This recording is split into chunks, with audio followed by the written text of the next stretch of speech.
Hi friends, നമ്മളിവിടെ ഇന്ന് പഠിക്കാൻ പോകുന്നത് 7ാം ക്ലാസ്സിലെ കേരള പാഠാവലി പാഠഭാഗങ്ങളിലെ മലയാളം വാക്കുകളുടെ അർത്ഥങ്ങളാണ്. നമുക്ക് പഠിച്ചു തുടങ്ങാം.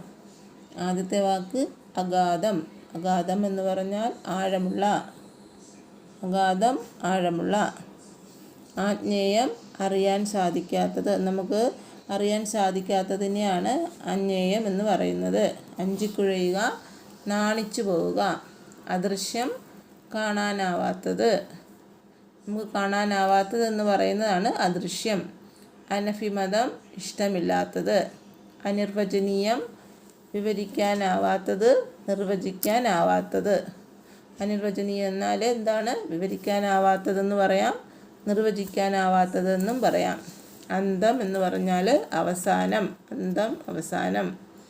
അന്ധാളിക്കുക, പരിഭ്രമം കൊണ്ട് മറന്നു പോവുക. പരിഭ്രമം ഉണ്ടാകുമ്പോൾ നമ്മൾ മറന്നു പോകുന്നതിനെയാണ് അന്ധാളിക്കുക എന്ന് പറയുന്നത്. അന്നം ആഹാരം. ആഹാരം എന്നുമുണ്ട്, അരയന്നം ഒന്നുമുണ്ട്. അന്നത്തിന് ആഹാരം എന്നുമുണ്ട്, അരയന്നം എന്നും അർത്ഥമുണ്ട്. അരച്ചെത്ത് എന്ന് പറഞ്ഞാൽ ഒരളവിനെയാണ് അരച്ചെത്തെന്ന് പറയുന്നത്. അതുപോലെ അരപ്പലം എന്ന് പറഞ്ഞാലും ഒരളവാണ്. അല സമുദ്രത്തിലെ തിര, ഓളം കല്ലോലം.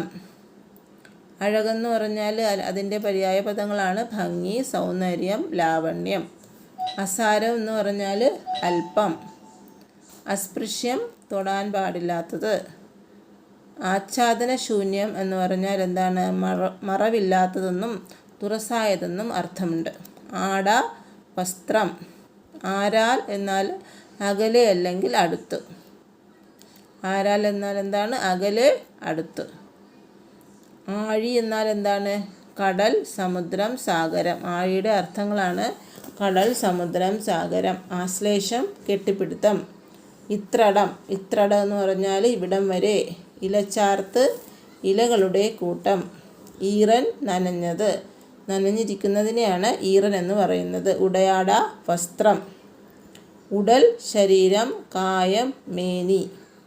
പര്യായ പദങ്ങളാണ്. ഉടലിൻ്റെ പര്യായ പദങ്ങളാണ് ശരീരം, കായം, മേനി. ഉരുമുക ഉരസുക. ഉരുവിടുക പറയുക. പറയുക എന്നതിൻ്റെ അർത്ഥമാണ് ഉരുവിടുക. ഉരുവിടുക എന്ന് പറഞ്ഞാൽ പറയുക. ഉറവെടുക്കുക ഉത്ഭവിക്കുക, ആരംഭിക്കുക എന്നും അർത്ഥമുണ്ട്. ഉറവെടുക്കുക, ഉത്ഭവിക്കുക, ആരംഭിക്കുക എന്നും അർത്ഥമുണ്ട്. അമ്പരം ആകാശം, വസ്ത്രം. അമ്പരത്തിൻ്റെ നാനാർത്ഥമാണ് വസ്ത്രം. അപ്പോൾ ഇന്ന് ഇത്രയും പഠിക്കാം. നാളെ അടുത്ത വീഡിയോയുമായിട്ട് നമുക്ക് വീണ്ടും കാണാം. ബൈ.